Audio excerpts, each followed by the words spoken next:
You're trespassing. Step away from community property. That's what the HOA Karen told me while standing on the ranch my family has owned since 1952. I just returned from an 18-month Army deployment, dust still on my boots, duffel bag in the back of my pickup. I pull up to the gate of my family's 200-acre ranch, and a spotless white Mercedes is blocking the entrance. She's already on the phone with 911. "Officer, there's a man refusing to leave our property." Sirens started echoing down the valley. I walked toward her, holding the original deed my grandfather filed decades before her entire subdivision even existed. She kept smiling, confident, certain I was about to be arrested. She had no idea that one phone call would trigger a legal battle that would destroy everything she'd built. "What would you do if strangers tried to steal your family's ranch? Where are you watching from? Let me back up and tell you how this whole mess started. Stone Creek Ranch has been in my family for 3 generations. My grandfather, tough old bird named Frank Stone, homesteaded this land back in 1952 with nothing but grit and a handshake deal with the county. 200 acres of prime Texas Hill country, rolling pastures, original growth timber, and a natural creek that runs clear and cold year-round. I'm 3rd-generation Army Corps of Engineers trained in infrastructure, water rights, and land surveying. The military taught me precision, documentation, and how to think 3 steps ahead, skills that were about to come in real handy. The ranch isn't just pretty scenery. We run cattle, host the county fair every summer, and my workshop has pulled more neighbors out of mechanical trouble than I can count. When Mrs. Rodriguez's tractor broke down during harvest, guess who spent his weekend fixing it for free? When the Hendersons needed hay after that drought in 2019, guess whose barn doors stayed open?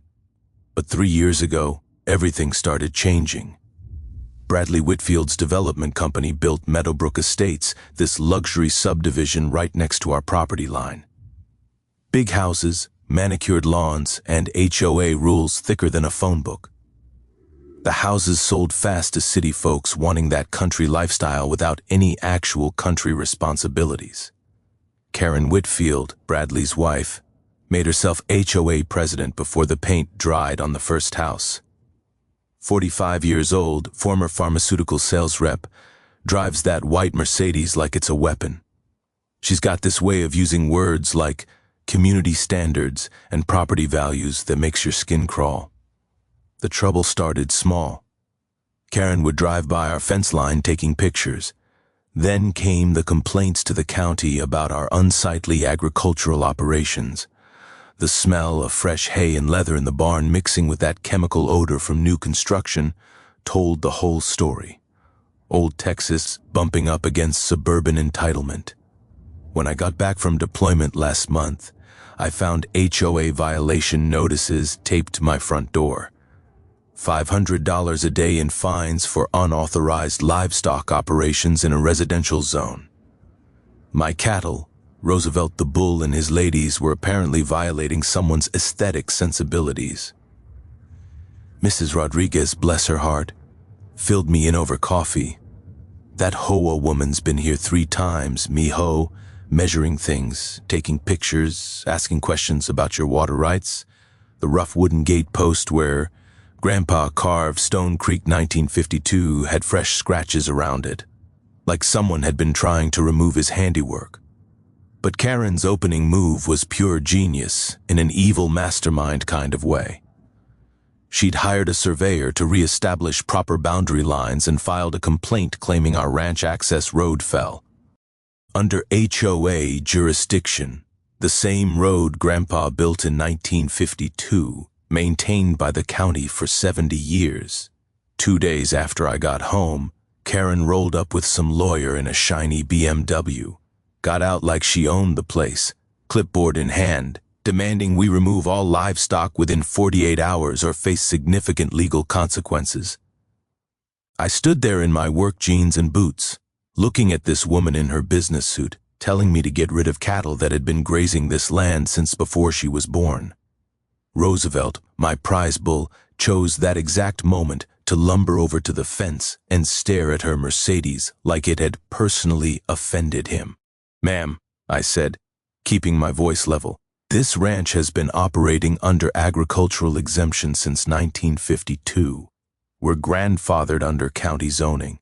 Karen's smile got sharper. Not according to our community attorney. This entire area is now residential. Your little hobby farm is bringing down property values for legitimate homeowners. Hobby farm.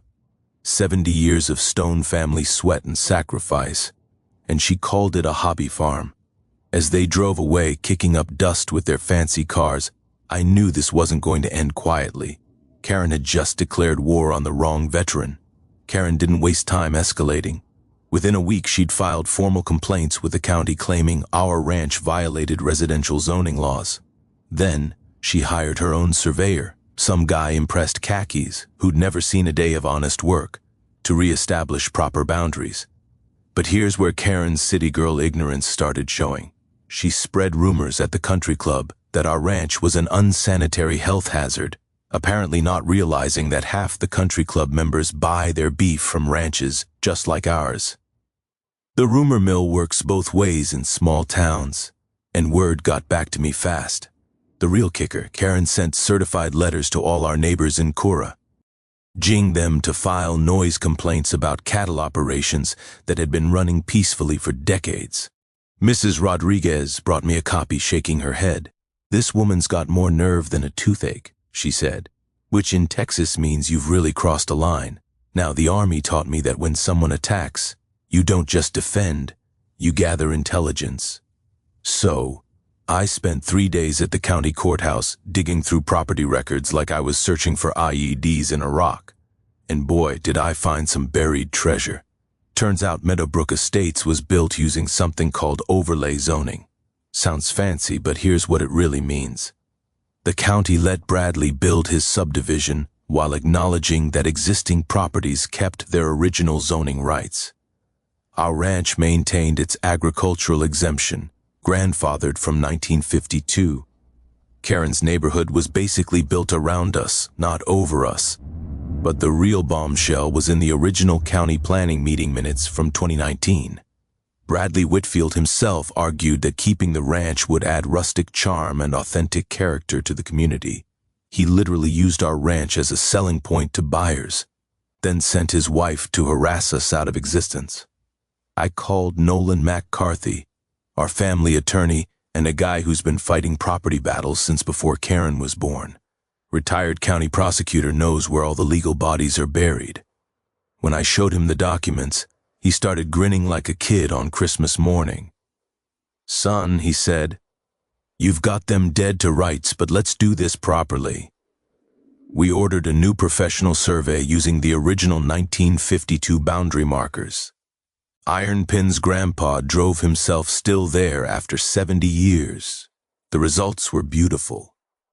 Not only was our agricultural exemption rock solid, but Karen's precious community entrance with its fancy stone pillars and HOA signs was built 15 feet on to our property. 15 feet of illegal trespass decorated with their own violation notices. I filed the trespass notice on a Tuesday. By Thursday, Karen showed up with a county inspector demanding an immediate cattle inspection. She had this satisfied look like she was about to spring some trap. "Ma'am," the inspector said, looking confused as he reviewed our paperwork. "This ranch has been here longer than the county zoning office. Everything's in perfect order." Karen's face went through about 6 different shades of red. "That's impossible." Our attorney said, "Your attorney was misinformed." The inspector cut her off. "Agricultural exemptions don't expire just because someone builds houses nearby." That's when Karen made her first real mistake. Instead of backing down gracefully, she got personal. "I don't care what some dusty old papers say. I won't have this neighborhood turned into some backwoods cattle operation. I'll make his life miserable until he sells." The inspector actually took a step back, threatening harassment in front of a county official. That's admitting to a crime. But my favorite part of this whole mess was Roosevelt's reaction to Karen's car horn. Every morning she'd drive by and honk, trying to spook the cattle, I guess, But Roosevelt, being a bull with opinions, would position himself right at the fence line and just stare at her Mercedes. Not aggressive, just judgmental. The neighbors started bringing coffee to watch the daily staring contest. Mrs. Rodriguez called it better than cable TV. Here's something most people don't know about property law. Agricultural exemptions don't just protect your right to farm. They actually give you special legal standing against harassment. When someone tries to force you off agricultural land using residential zoning rules, they're essentially attempting theft of protected property rights. The takeaway: never ask. New zoning laws override old property rights. Grandfathered protections often trump local ordinances. As Karen drove away that day, spinning her wheels and throwing gravel, I knew she was going to escalate again.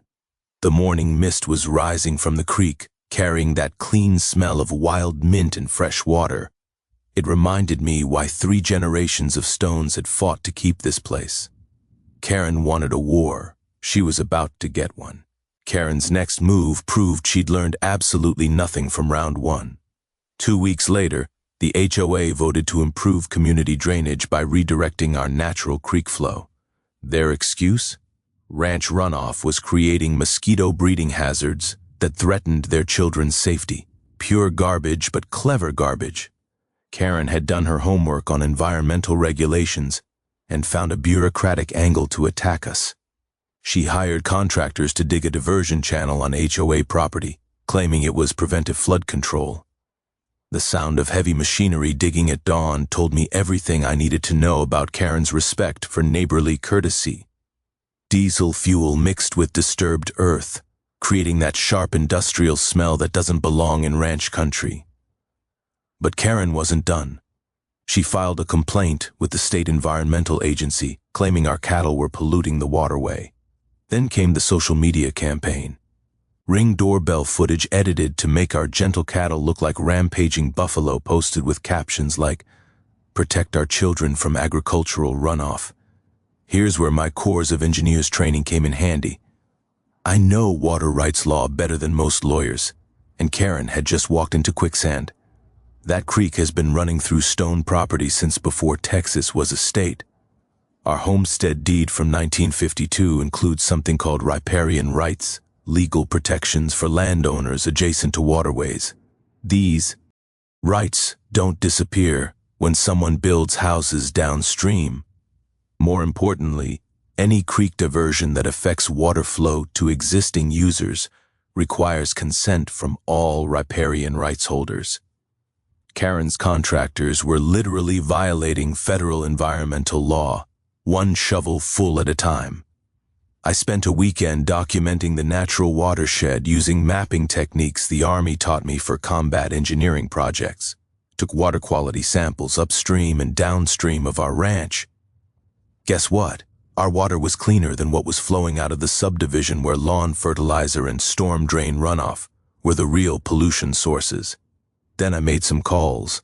The Texas Water Development Board doesn't mess around with unauthorized creek modifications. When I explained that an HOA was attempting to divert natural water flow without permits, their enforcement division got very interested very quickly. The environmental impact study they required revealed something beautiful. Karen's planned diversion would actually flood 3 houses during spring rains. The engineering was so bad it threatened the very neighborhood she claimed to protect. Now, here's a knowledge nugget that saved my ranch. Riparian rights are some of the strongest property protections in American law. They often supersede local zoning because water law predates most municipal regulations. The simple rule: water rights run with the land, not with zoning changes. 3 days after I filed my complaint with the state, Karen received a cease and desist order. $10,000 per day in fines until the diversion was filled in and the creek restored. I was standing in my workshop when she got the news, and I swear I heard her scream from half a mile away. But the real victory came when the state water inspector showed up. Professional guy, been doing environmental assessments for 20 years. He took one look at our Operation A. Andy started asking about our conservation practices. "You folks are doing everything right," he said, watching our cattle drink from the creek under the shade of 70-year-old oak trees. "This is how sustainable ranching is supposed to work." Roosevelt chose that moment to wade into the shallow water, cooling his massive bulk, while dragonflies danced around his horns.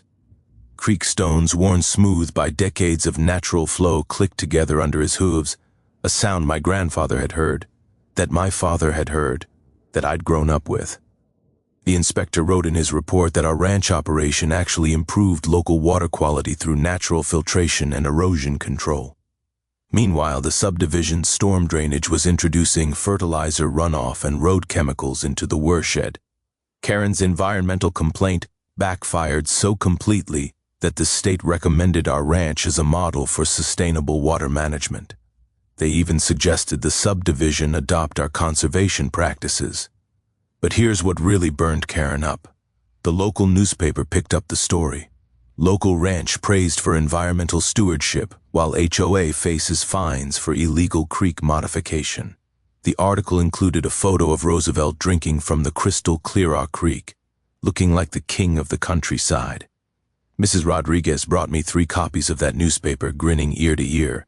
"Mijo," she said, "sometimes the good guys do win." The evening quiet was particularly sweet that day, broken only by natural sounds, cattle lowing softly, creek water flowing over stones, and the distant sound of contractors filling in Karen's illegal drainage ditch. Karen was about to learn that when you mess with Texas water rights, Texas water law messes back. Karen's third assault came through the city code enforcement office, and this time she'd brought backup. Multiple citations arrived in my mailbox, like legal cluster bombs, unsafe barn structures, improper vehicle storage, fence height violations, and my personal favorite, operating an unlicensed auto repair business because I fixed neighbors' equipment in my workshop. The code enforcement officer was a guy named Dale Kruger, who showed up wearing pressed khakis and carrying a clipboard like it was a holy relic. Everything about him screamed, never worked with his hands. He measured fence heights with a tape measure, photographed every tool in my workshop, and documented tire wear patterns on my ranch truck like he was investigating a murder. But Dale's visit revealed something interesting. Every single violation referenced residential building codes, requirements that don't apply to agricultural structures. My workshop, built to house heavy equipment, was actually safer than most suburban garages. The barn, constructed with techniques my grandfather learned building Army Corps projects, could probably survive a tornado. Here's where Karen's city background betrayed her again. Agricultural structures are exempt from residential codes under state law. My buildings were built to agricultural standards, which are often stricter than residential requirements because they have to handle heavy machinery and livestock. While Dale was busy measuring things that didn't matter, Karen was spreading rumors about my military service. She'd somehow found records of a disciplinary action from my deployment. What she didn't mention was that I'd refused an illegal order to falsify engineering reports in a combat zone. The Army backed my decision, but Karen presented it as evidence of anger management issues and failure to follow civilian authority. The neighborhood social media went crazy. Posts warning about a dangerous individual with military weapons training living next to their children. Karen even claimed I'd threatened HR with violence, which was news to me since our only interaction had been that first encounter at my gate. But here's the thing about military training. It teaches you to document everything.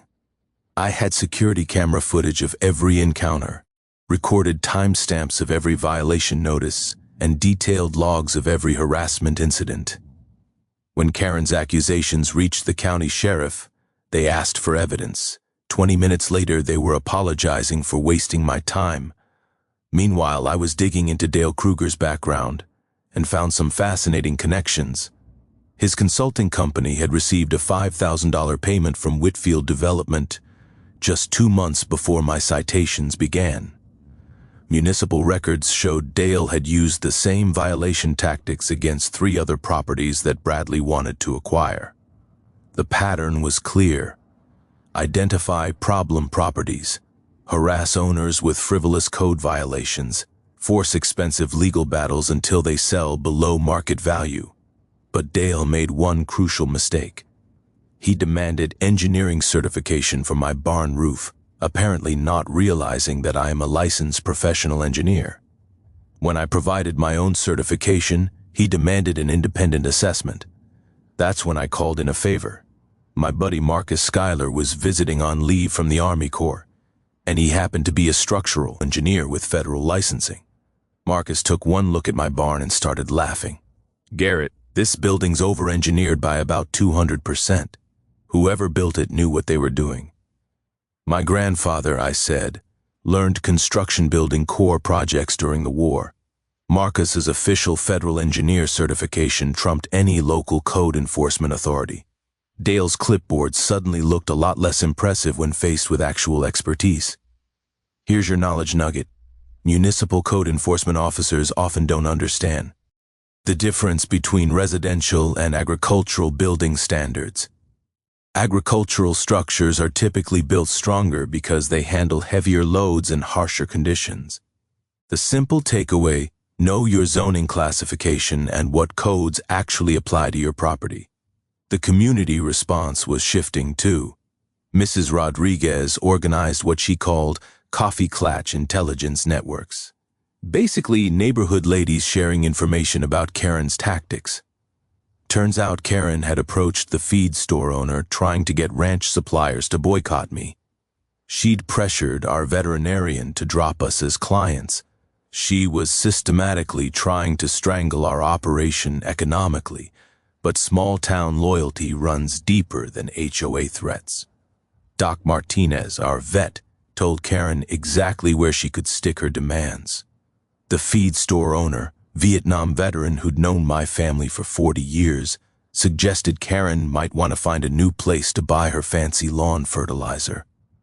The morning smell of fresh coffee at these neighbor meetings, mixing with the old wood scent of Mrs. Rodriguez's kitchen, reminded me why rural communities stick together. We look after each other because out here, your neighbors aren't just people who live nearby. They're your lifeline when trouble comes calling. Karen was about to learn that attacking one ranch family meant taking on the entire community. 3 weeks into Karen's siege, I decided to dig deeper into our property history.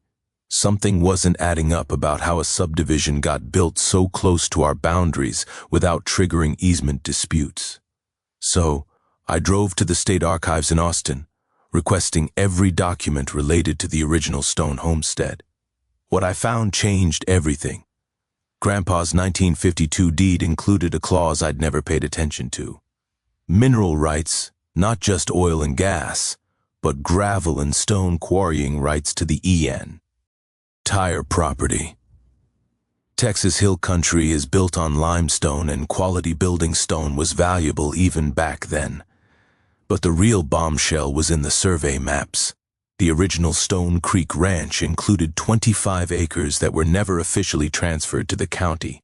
Due to a clerical error in 1987, the county had sold land to Bradley's development company that they didn't actually own. Those missing 25 acres included the current HOA Community Center, the fancy entrance with its stone pillars, and half the subdivision's main road. Karen's HOA had built their entire common area infrastructure on land that still technically belonged to my family. I sat in that archive reading room, surrounded by musty documents and the smell of old paper, trying to process what this meant. The county had sold property without clear title. Bradley's company had purchased land they couldn't legally obtain, and Karen's HOA had invested $800,000 in facilities on property they didn't own. Here's how title law works. You can't give what you don't have. When the county sold our 25 acres to Bradley using a quit-claim deed, they transferred only whatever ownership they actually possessed. Since they never legally obtained our land in the first place, Bradley got nothing. The technical term is defective title, and it invalidates every transaction that followed. Nolan McCarthy's reaction when I showed him the documents was priceless. This 70-year-old attorney actually jumped out of his chair and started pacing around his office, like a prosecutor who just found the smoking gun. "Son," he said, "they're not just harassing you, they're living on stolen land." The financial implications were staggering. 25 acres of prime developed real estate worth approximately $2.4 million at current market rates. The HOA had unknowingly invested in improvements to property they'd never legally acquired. Their insurance policies were void because you can't insure property you don't own. More importantly, all of Karen's liens and violations against our ranch were legally meaningless.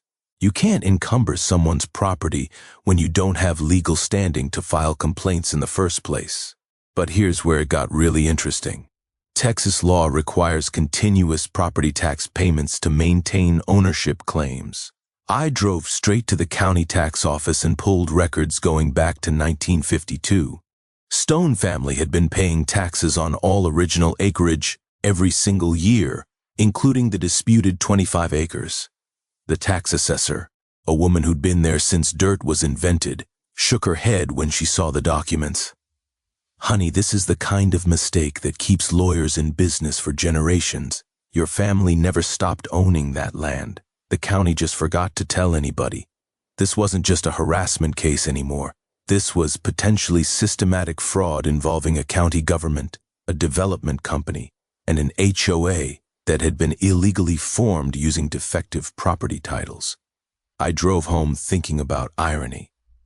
Karen had spent months trying to steal my ranch through legal harassment, never realizing she was living on land my family actually owned. Every violation notice, every fine, every threat had been coming from people with no legal authority to make them. Roosevelt was waiting at the gate when I got home, probably wondering why I looked like I'd swallowed the canary. "Big guy," I told him. "We just found our ace in the hole." The next morning, Nolan and I spread maps across my kitchen table like generals planning a campaign. Coffee brewing, legal documents everywhere, and the sweet smell of revenge in the air. "We've got two choices," Nolan explained. "Quiet title action to establish clear ownership, or nuclear option. Demand immediate removal of all HOA structures from your land."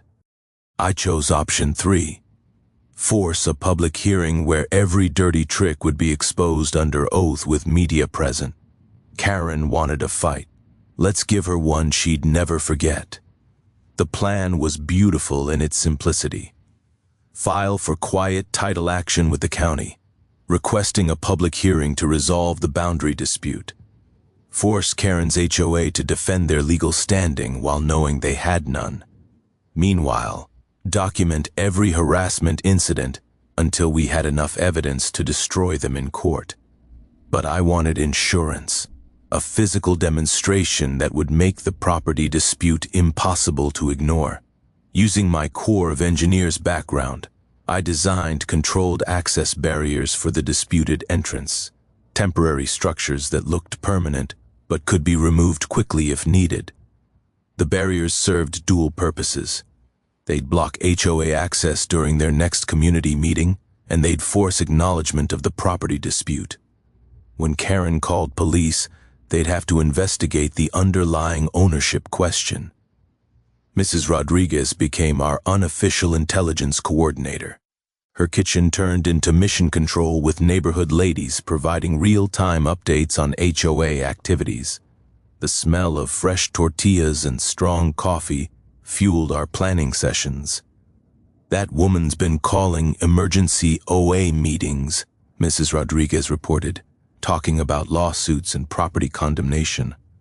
Perfect. Let Karen dig her hole deeper. Meanwhile, I was building our legal case systematically. Professional surveyor confirmed the boundary discrepancies using original 1952 iron markers. Environmental engineer documented that our ranch operations actually improved local water quality. 3 expert witnesses ready to testify about agricultural exemptions, water rights, and property law. But the most important piece was community support. I discovered that most HOA residents had no idea their property titles were defective. When I quietly approached 3 reasonable board members, they were horrified to learn about the legal problems. Here's something most people don't understand about HOA law. Boards have fiduciary responsibility to protect homeowner investments. When leadership pursues personal vendettas that threaten property values, they can be held personally liable for damages. The simple rule: HOA boards must act in community interest, not personal interest. Secret meetings in my workshop revealed that even some HOA members wanted Karen removed. Her extremist tactics were embarrassing the neighborhood and creating legal liability for everyone. They were ready to support reasonable resolution if it protected their home investments. I spent evenings teaching neighbors about property law basics, how to research deed records, understand zoning classifications, verify boundary lines. Knowledge is power, and an educated community couldn't be manipulated by Karen's legal theater. The media strategy was crucial. Local newspaper interested in government error creates property rights conflict angle. Frame the story as innocent homeowners caught in bureaucratic mistake with me as problem solver rather than problem creator. Channel 12 News loved the David versus Goliath narrative. Veteran family ranch threatened by suburban HOA expansion. They scheduled coverage for the county hearing, guaranteeing public scrutiny of the proceedings. But the best part was psychological warfare. I studied Karen's pattern. She escalated when publicly challenged, always doubling down instead of backing down. The county hearing would give her rope to hang herself with. Technical preparations included GPS mapping of exact disputed boundaries, engineering assessments of all structures built on our land, and detailed financial analysis of damages caused by the harass me. NT campaign. Legal documents were ready.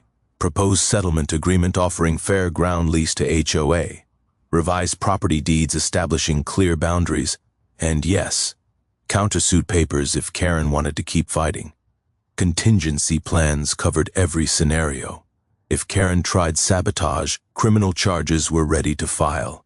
If Bradley attempted legal intimidation, we had evidence of systematic fraud. If the HOA tried emergency action, injunctions were prepared. The workshop became our war room. Maps covering every wall surface, evidence organized in military precision, late-night planning sessions with the smell of motor oil and legal briefs. Probably the first time those two scents had mixed. 2 weeks before the hearing, I implemented the physical demonstration. Professional installation of temporary barriers blocking HOA entrance with clear signage, disputed property, legal resolution pending. Karen's reaction was predictable and perfect. Emergency police calls, threatened lawsuits, media interviews claiming illegal blockade of community property.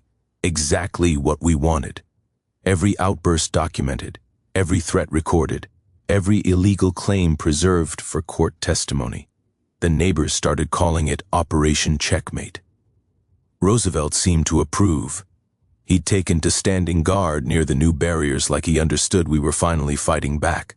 3 days until the county hearing, Karen had no idea she was walking into a trap 70 years in the making. With the county hearing looming, Karen abandoned all pretense of legal harassment and went full scorched earth. Her desperation was showing, and desperate people make stupid mistakes. First came the social media blitz.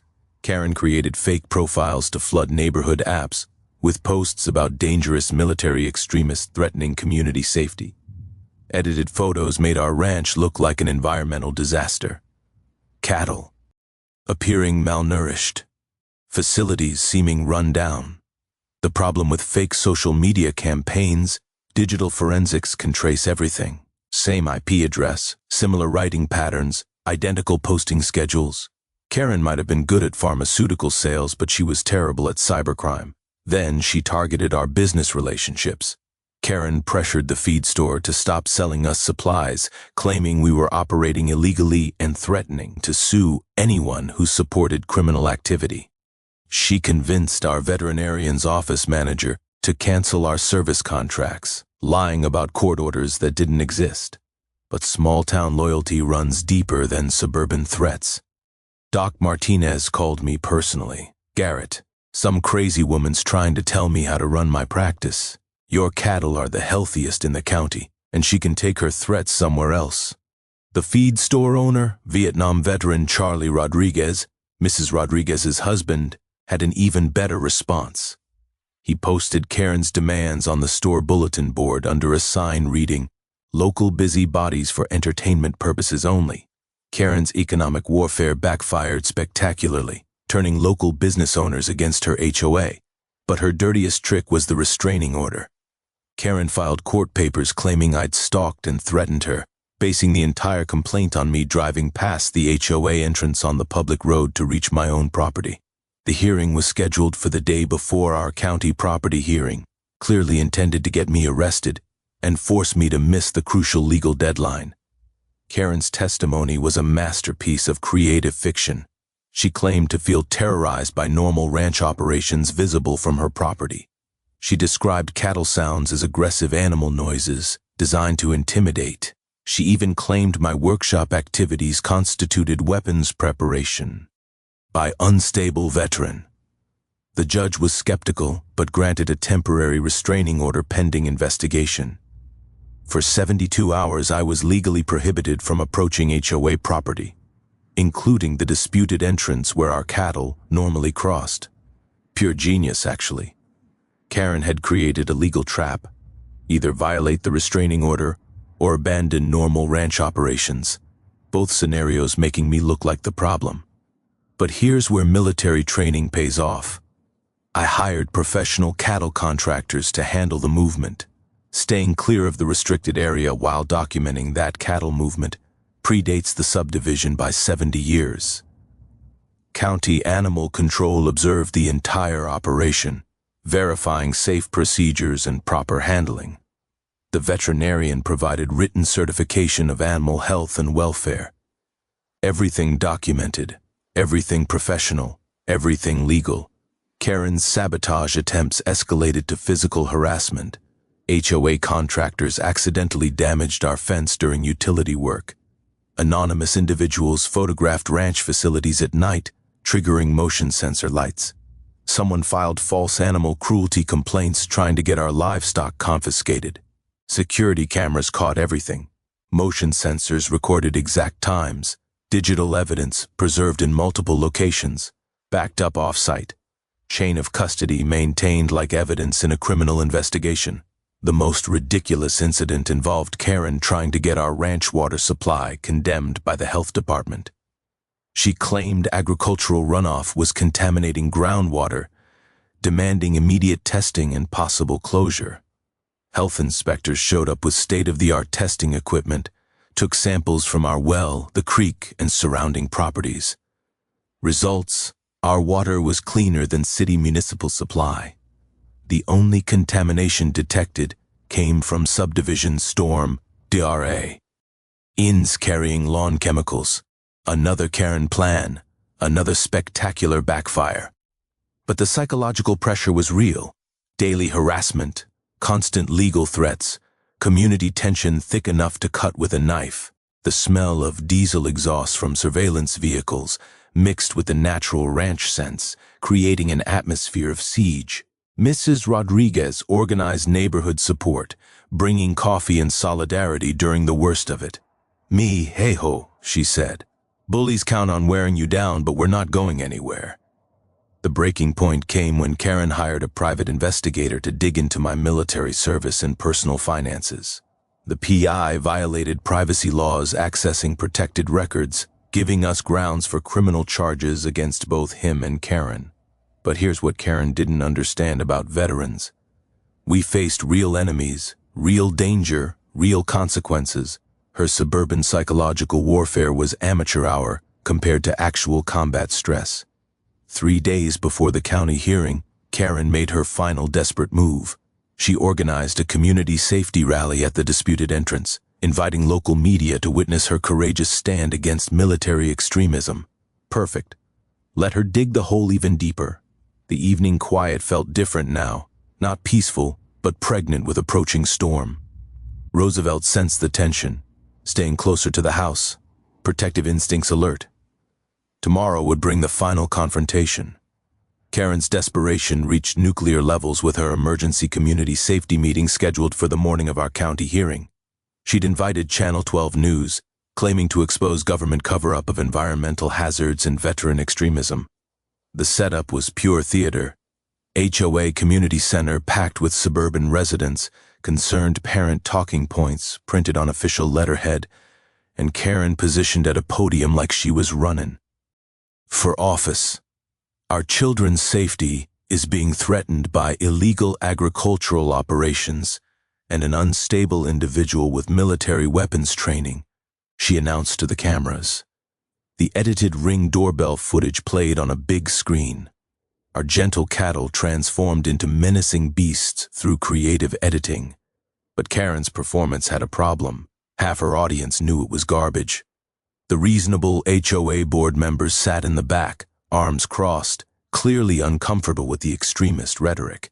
Meanwhile, Bradley was implementing his own escape plan. My financial sources revealed Whitfield Development had quietly filed bankruptcy, attempting to shield personal assets from the coming fraud investigation.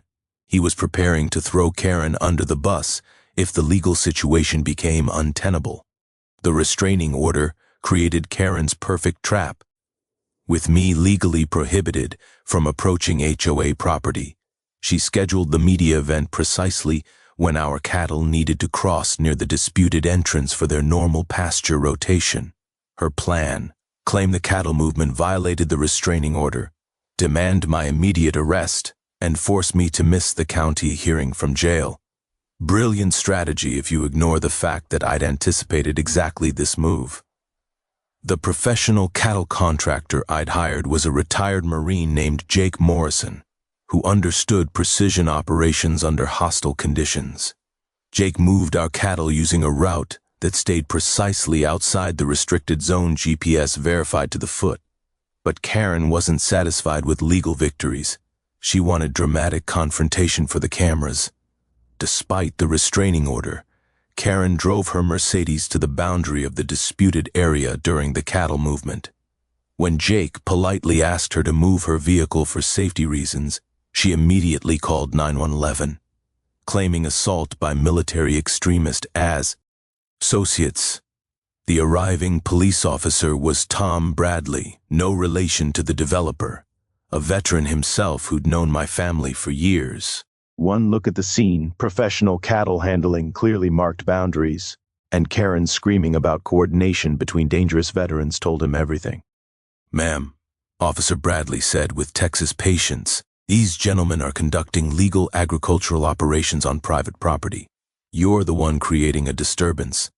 Karen's meltdown was spectacular. She demanded Tom arrest Jake for criminal conspiracy, accused me of using military connections to corrupt local police, and threatened to expose the conspiracy to federal authorities. All on camera, all recorded, all perfect evidence for tomorrow's hearing. The state environmental report arrived that afternoon like a gift from heaven. Comprehensive analysis confirmed our ranch operations were environmentally beneficial, while the subdivision's stormwater management violated multiple state regulations. The report recommended our ranch as a model for sustainable land use, while requiring the HOA to implement expensive upgrades to their drainage systems.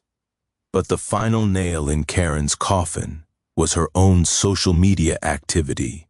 Screenshots revealed private messages where she admitted the harassment campaign was about protecting property values and removing undesirable elements. No mention of safety concerns or environmental protection, just economic discrimination and social prejudice. Mrs. Rodriguez's intelligence network had been busy too. HOA meeting minutes revealed Karen's real agenda: force ranch sale, enable Phase 2 subdivision development, increase HOA property values through community expansion. Everything documented, everything preserved, everything ready for court. The evening before the hearing, Karen made one last desperate play. She appeared on local news Cly. Ming government conspiracy to silence concerned citizens and protect military cronies. The interview was painful to watch. Karen interrupting questions, making wild accusations, and generally looking like someone who'd lost touch with reality. The reporter actually asked if she was feeling well. But my favorite moment came when the reporter asked about our family's 70-year history on the land. That doesn't matter, Karen snapped. Times change, communities evolve. We can't let sentiment interfere with progress. 70 years of Texas ranch heritage dismissed as sentiment on camera for broadcast throughout the county. If I'd scripted Karen's self-destruction, I couldn't have written it better. The night air carried familiar scents, hay, leather, and that clean smell of the creek running over limestone. Roosevelt stood at the fence line, massive and calm, like he understood that tomorrow would settle everything. Mrs. Rodriguez stopped by with coffee and encouragement. "Mijo, that woman's dug her own grave. Tomorrow, you just need to show up and let her bury herself. 12 hours until the county hearing." Karen had spent months setting the perfect trap for herself. The county courthouse meeting room was packed beyond fire code limits by 9 a.m. Local media, affected homeowners, ranch supporters, curious spectators, and a few folks who just loved watching train wrecks in real time. Karen arrived fashionably late in full business attire, radiating the confidence of someone who'd never lost a public argument. She'd brought back up 3 HOA board members, her lawyer and Bradley lurking in the back row like he didn't want to be associated with the proceedings.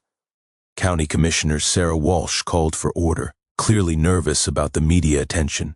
"We're here to resolve a property boundary dispute between Stone Creek Ranch and Meadowbrook Estates HOA. This is a legal proceeding, not a public forum for personal grievances." Nolan McCarthy stood to present our case, every inch. The experienced prosecutor commissioners, "We're here because of a 70-year-old clerical error that's resulted in systematic harassment of a Texas ranch family." The documentary evidence was devastating. Original 1952 deed with mineral rights, continuous tax payments on disputed acreage, survey maps showing HOA built on ranch property. Every document professionally mounted, clearly labeled, impossible to dismiss. But the smoking gun was the 1987 county transfer record. The missing 25 acres that were never legally conveyed to Bradley's development company. "The county sold what it didn't own," Nolan explained. "The developer bought what couldn't be legally obtained. The HOA built facilities on land they never acquired. Karen's lawyer, sweating, and his expensive suit tried damage control. These are technical issues that can be resolved through proper legal channels. Our immediate concern is public safety and community welfare. Wrong approach in Texas, where property rights are sacred." Commissioner Walsh reviewed the original surveys with obvious concern. "Mr. McCarthy, are you claiming the HOA is essentially squatting on private property?" "That's exactly what I'm claiming," Nolan replied. "And we have evidence of systematic harassment attempting to force an illegal land acquisition." That's when Karen made her fatal mistake. Unable to stay silent while her position collapsed, she interrupted the proceedings. "This is ridiculous," she shouted, rising from her seat. "We're not going to let some backwards rancher destroy our community with his livestock operations and military intimidation." Commissioner Walsh gabbled for order. "Ma'am, you'll have your opportunity to speak." But Karen was beyond reason. These commissioners are obviously biased toward their military cronies. This whole eating is a sham to protect agricultural interests against legitimate residential development. The courtroom went dead silent, accusing elected officials of corruption in a public hearing. That's political suicide in rural Texas. "Ma'am," Commissioner Walsh said with ice-cold calm, "you need to sit down immediately." Karen doubled down. "I demand federal investigation of this conspiracy. Local government, military connections, and agricultural lobbying, it's all connected." Security moved toward her, but Karen wasn't finished destroying herself. We represent progress, modern communities, not some dusty ranch operation that belongs in a museum. That line, dismissing 70 years of Texas heritage as a museum piece, echoed through the packed room like blasphemy. I stood up slowly, feeling the weight of 3 generations on my shoulders. Commissioners, my family has been good neighbors for 70 years. We've helped build this community, supported our neighbors, and operated according to every law and regulation. We're not going anywhere. Pause for effect, letting that sink in. But we're also not going to be bullied off our own land by people who built illegally and then tried to cover their mistakes through harassment and intimidation. The room was completely quiet except for camera shutters clicking. I'm offering a fair settlement that protects existing homeowner investments while acknowledging legal property rights, ground lease agreement, clear titles for everyone, and an end to the harassment that's been tearing this community apart. Then came my mic drop moment. The choice is simple: reasonable resolution that benefits everyone, or continued legal action that exposes systematic fraud and forces removal of all structures built on our property. Karen exploded. You can't threaten this community. We won't be intimidated by some unstable veteran with delusions of importance. Company. Commissioner Walsh had heard enough. Security, please escort Mrs. Whitfield from the chambers as they removed Karen, still screaming about conspiracies and military intimidation. The remaining HOA board members were frantically passing notes. Board member Jennifer Hayes stood up. Commissioners, the Meadowbrook Community Association formally requests removal of Karen Whitfield from all leadership positions and authorization to negotiate reasonable settlement with Mr. Stone. The ruling was swift and decisive. The county found Stone Creek Ranch held clear title to the disputed 25 acres. All HOA liens against ranch property were declared void. The illegally formed HOA had 90 days to dissolve and reform under proper legal structure. Karen's harassment campaign had accomplished exactly the opposite of its intended goal: justice, Texas style. 6 months later, you wouldn't recognize Meadowbrook Estates. The new Meadowbrook Community Association dissolved within 30 days and reformed with Jennifer Hayes as president. Karen and Bradley quietly divorced and left town, him facing criminal fraud charges, her too embarrassed to show her face at the country club. The ground lease agreement we worked out became a model for rural-suburban cooperation. HOA residents got clear property titles. The community association paid fair compensation for land use, and ranch operations continued undisturbed. Property values actually increased because of the agricultural zoning stability. But the real transformation was social. Our first annual Harvest Festival drew 300 people. HOA families, longtime ranchers, and everyone in between. Mrs. Rodriguez organized the food trucks. Roosevelt got his own petting zoo section. And Channel 12 ran a feel-good feature about community healing through cooperation. The legal aftermath delivered its own justice. Bradley pleaded guilty to real estate fraud, receiving 3 years probation and hefty fines. The code enforcement officer was fired for conflict of interest violations. 3 other families recovered their stolen land through similar legal actions. Karen, last I heard, she was working retail in a strip mall outside San Antonio. Apparently, small-town politics weren't as easy to manipulate as pharmaceutical sales territories. The ranch itself underwent a renaissance. Settlement money funded workshop expansion, improved cattle facilities, and a conservation easement protecting the creek wed forever. Sarah Schuyler, the veterinarian who stood by us during the harassment, accepted my marriage proposal last Christmas. The wedding's planned for next fall, with Roosevelt serving as honorary ring bearer. Here's what most people don't realize about property law battles. They're not really about land. They're about respect, community, and the right to exist without harassment. When someone tries to steal your heritage through legal intimidation, you're fighting for every family that's faced similar threats. The practical lessons were invaluable. I taught a workshop at the county extension office about property rights research. 43 people learned how to verify deed records, understand zoning classifications, and protect themselves from HOA overreach. Knowledge is the best defense against bureaucratic bullying. Environmental improvements exceeded everyone's expectations. Our creek restoration project created a model worst that neighboring counties study for sustainable development practices. The conservation easement ensures clean water for generations, while demonstrating that agriculture and environmental protection can coexist. But the most satisfying outcome was social. The Stone Creek Agricultural Scholarship sends 2 local kids to college, annually funded by lease payments from the Community Association. This year's recipients are studying agricultural engineering and environmental science, exactly the skills rural communities need. Mrs. Rodriguez, now honorary ranch grandmother, teaches traditional cooking classes in our new community kitchen.